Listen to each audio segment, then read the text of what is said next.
22:12 in the evening, July 9th, 1943. Somewhere over the Mediterranean, 5 miles off the coast of Sicily, Flight Officer Michael Samek is sitting in the right-hand seat of a Waco glider, glider number 99, with nothing below him but black water.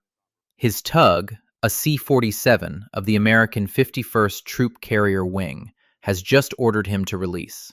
He cannot see the coastline. He cannot see any of the landmarks he was briefed to look for.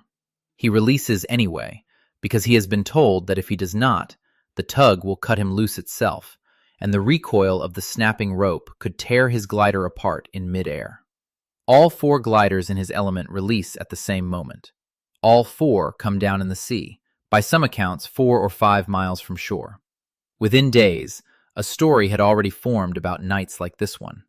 American tug pilots, so the story went, had panicked under fire and cut their gliders loose over open water rather than risk their aircraft over the coast. It appeared in a British officer's memoir in 1967, and for the next 50 years it was repeated, in books, in documentaries, in regimental reunions, as the settled explanation for one of the worst nights in the history of British airborne forces. It named the guilty party. It gave grieving families somewhere to point. There is a problem with that story. The man who wrote it had signed, 4 years earlier, the very order that told tug pilots to do exactly what he later condemned them for doing. This is Operation Ladbroke, the opening assault of the invasion of Sicily, and this is the story of how a single explanation outlived the paperwork that contradicted it. Part 1. A plan built for a different war. By the spring of 1943, Allied planners had settled on Sicily as the next objective after North Africa, agreed at the Casablanca Conference in January. The original plan for the airborne divisions, American and British, called for a fairly modest role.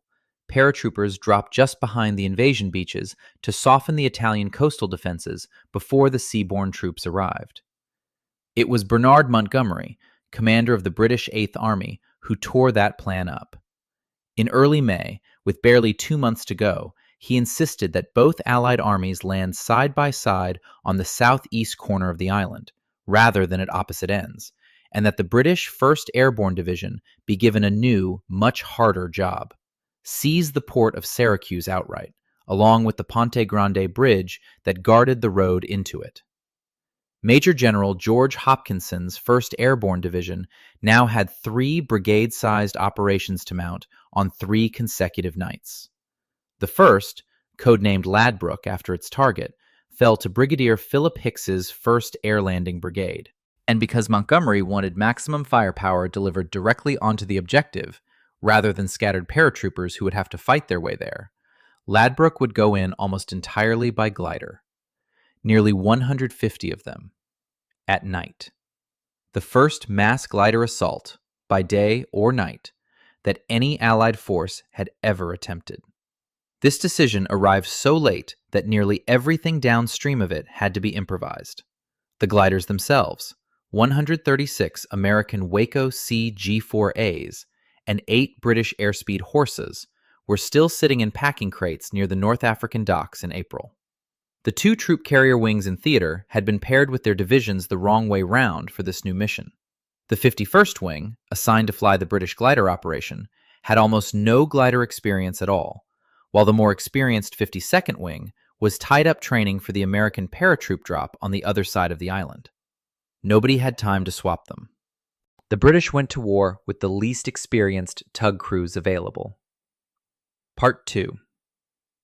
8 hours in the air. Lieutenant Colonel George Chatterton commanded the 1st Battalion of the Glider Pilot Regiment, and he did not think his men were ready. On average, his pilots had 8 hours of flight time in gliders of any kind. Almost none were rated fully operational. None had combat experience. Most had trained on the British Horsa, a wooden glider that landed on flaps. The Waco used spoilers instead, an entirely different technique, and the majority of Chatterton's men had never flown one before arriving in Tunisia.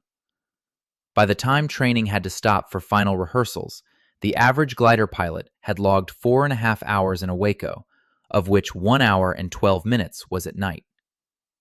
Chatterton protested formally that his men were not fit for the operation. The protest changed nothing. There was no time left, and no alternative force to send. The tug crews were not much better prepared for what was being asked of them. Most of the American pilots of the 51st Wing had flown transport runs, not combat missions, and had trained for daylight formation flying using radio beacons, not blacked-out night navigation over a coastline with almost no distinguishing features.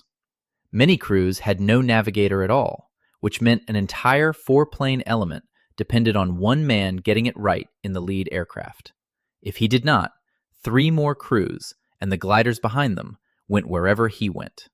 The release point, the one piece of the plan meant to make all of this survivable, was set 3,000 yards off the Sicilian coast, at 1,800 feet, specifically to keep the tugs clear of Italian anti-aircraft fire on the shore. Every transport aircraft in theater was needed again the following night for the parachute assault on Augusta, and the one after that for the drop at Primasole Bridge, so none could be risked closer in than necessary. For a powered aircraft, releasing 2 miles offshore was a formality.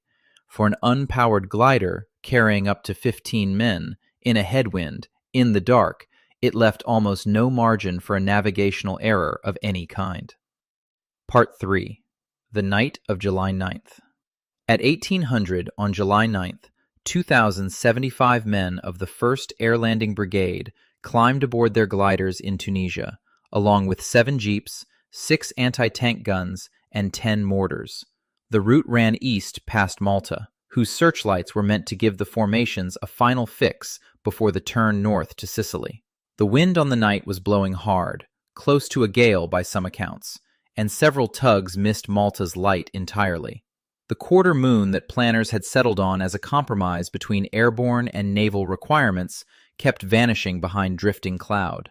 As the formations closed on the coast, Italian searchlights and flak batteries around Cape Muro di Porco and the Maddalena Peninsula opened up, and tug pilots without navigators, unable to see landmarks, under fire for the first time in their flying careers, began climbing, turning, and releasing wherever they judged the release line to be. The results were counted for decades afterward, and the counts still do not fully agree with one another. The most widely cited figure holds that 65 gliders came down in the sea, and around 252 men drowned. A detailed post-war reconstruction of the Waco gliders alone puts the number that ditched at 75 out of 130 that got airborne, with only 50 reaching land. Only a dozen or so gliders touched down anywhere near their intended landing zones. Dozens more came down as much as 25 miles from where they were supposed to be.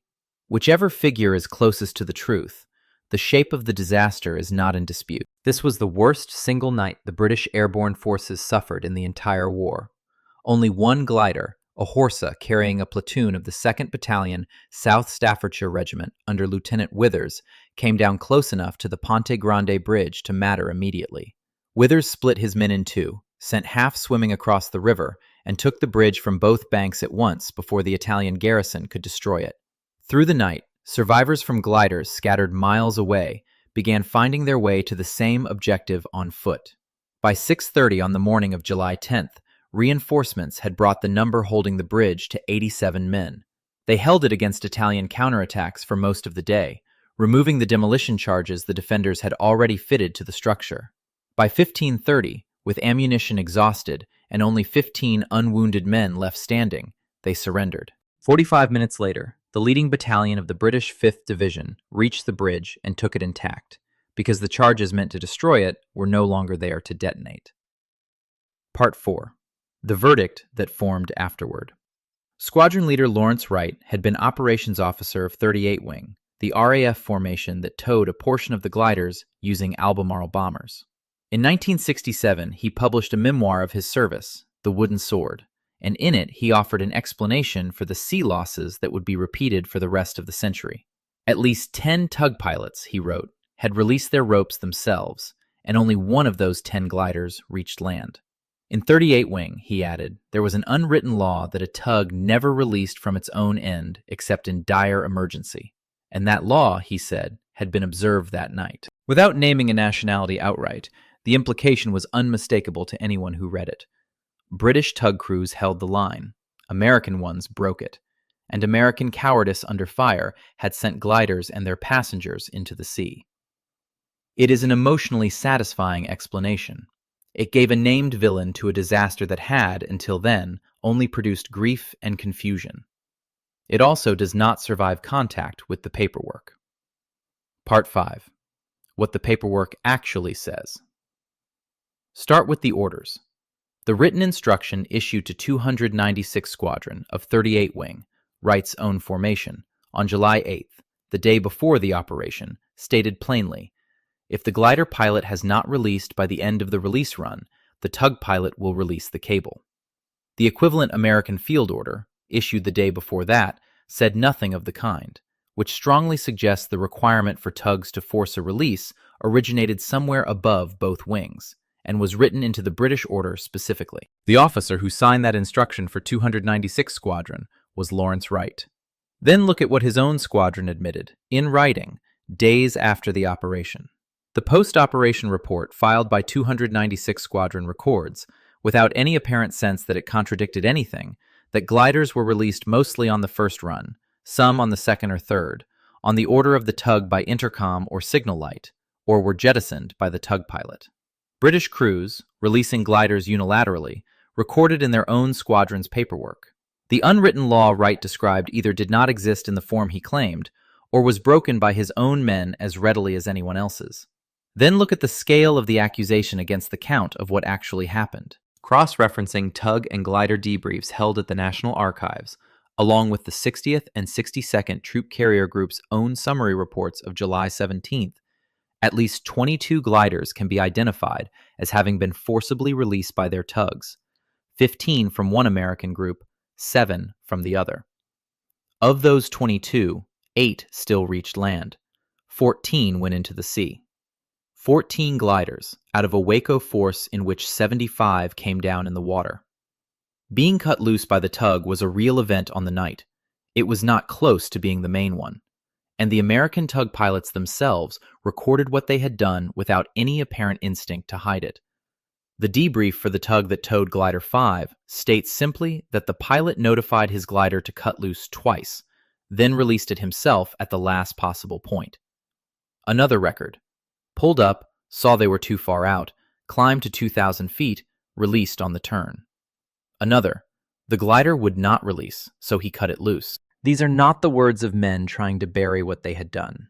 They read like young pilots, most of them on their first combat mission, doing exactly what their written orders told them to do, and saying so afterward without apparent shame, because at the time of the debriefs, nobody yet understood how many of those gliders had gone into the water rather than reaching shore. The strangest reversal in the whole story belongs not to Wright, but to Chatterton himself, the glider pilot's own commanding officer. His contemporary reports in 1943 and the findings of the Board of Inquiry convened afterward placed little blame on his glider pilot's flying. 20 years later, in his 1962 memoir, The Wings of Pegasus, Chatterton wrote that he was under no illusion about the main reason for what he called the near disaster, the limited training and therefore the limitations of his own men. It is a striking thing for any commander to write about troops who were, by every account including his own at the time, badly let down by the plan they had been handed, rather than by their own flying. A statistical reconstruction published decades later by Staff Sergeant Alec Waldron, himself a Ladbroke glider pilot, in Operation Ladbroke, From Dream to Disaster, plotted release position against landing position for every recoverable glider, and found what Wright's own 1943 analysis had already shown. Gliders released at or above the correct height, at or inside the correct distance, overwhelmingly reached land. Gliders released too low, or far out to sea, did not. The deciding factor, in the large majority of cases, was where the tug put the glider, not how well the glider pilot then flew it. Part 6. Whose failure was it? Nobody who examined this closely, in 1943 or since, has produced a version of events in which any single group, American tug crews, British glider pilots, or the men who wrote the plan, bears all of it alone. General Sir Harold Alexander, Eisenhower's deputy and the senior officer over both the American and British armies in Sicily, put it about as fairly as anyone did at the time. The airborne troops themselves, he wrote afterward, were excellent, tough, fit, efficient, of high morale. The outstanding weakness in the whole setup, he went on, was the lack of trained Air Force pilots to transport them, and that, through no fault of their own, they were untrained for and inexperienced in the job they had been given. Read that carefully. Alexander did not blame the tug pilot's character. He blamed the system that had handed inexperienced crews, with almost no time to train, a night mission that even veteran pilots would have found close to the limit of what was possible. Flight Lieutenant Tommy Grant, seconded from the Royal Aircraft Establishment at Farnborough to fly the Halifax that towed the one Horsa which landed intact beside the bridge, wrote something close to the same conclusion in his own after-action report, though in fewer words. There were, he said, too many people doing something for the first time that night. That is the honest shape of Operation Ladbroke. Not a story of one nationality's cowardice against another's discipline, which is the version that survived in print for 50 years, but a story of a plan changed too late, a troop carrier wing assigned to a mission it had never trained for, glider pilots given 4.5 hours in an unfamiliar aircraft, and a release point set for the safety of tugs rather than the survival of the men behind them. Every part of that chain belonged to planners and commanders on both sides of the Atlantic, months before a single aircraft took off from Tunisia. Part 7. What Sicily Bought for Normandy. The inquiry that followed Ladbroke did not produce scapegoats. It produced a list of specific fixes, and nearly all of them were applied before the next major airborne operation, less than 11 months later, over Normandy. Gliders would no longer be released at night while still over open water. Aircrew would train in both parachute and glider work, rather than being assigned to whichever they happened to know least. Pathfinders would go in ahead of the main force, to mark landing zones properly. Intercom equipment between tug and glider, fitted in a rush and frequently unreliable on the night of Ladbroke, was redesigned and tested before it was trusted again. Tommy Grant, the pilot who had towed the one glider that reached the bridge intact, was the man Chatterton sought out afterward to train the 6 Horsa crews for the coup de main assault on the bridges over the Caen Canal and the River Orne on the night of June 5, 1944. That operation, flown by pilots trained on lessons paid for in the water off Sicily, put every glider almost exactly where it was meant to be. History remembers that bridge by the name its defenders gave it once the fighting was over: Pegasus Bridge. A note on this film's sourcing.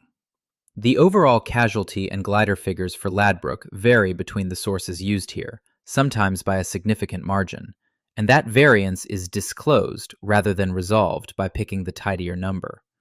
The opening scene, aboard Glider 99, is drawn directly from a written account by Flight Officer Michael Samick, recorded shortly after the operation, and is not composite. Squadron Leader Wright's book, Colonel Chatterton's book, and Alec Waldron's later statistical study are all named because their claims sit in direct tension with one another, and that tension is the subject of this film, not an inconvenience to be smoothed out of it. If your father, grandfather, or uncle served with the 1st Air Landing Brigade, the Glider Pilot Regiment, or the troop carrier squadrons that flew them to Sicily, leave their name and unit in the comments. These stories are how the memory survives. Subscribe to British Bastion for more of the engineering, intelligence, and doctrine that decided Britain's wars, told from the paperwork rather than the legend.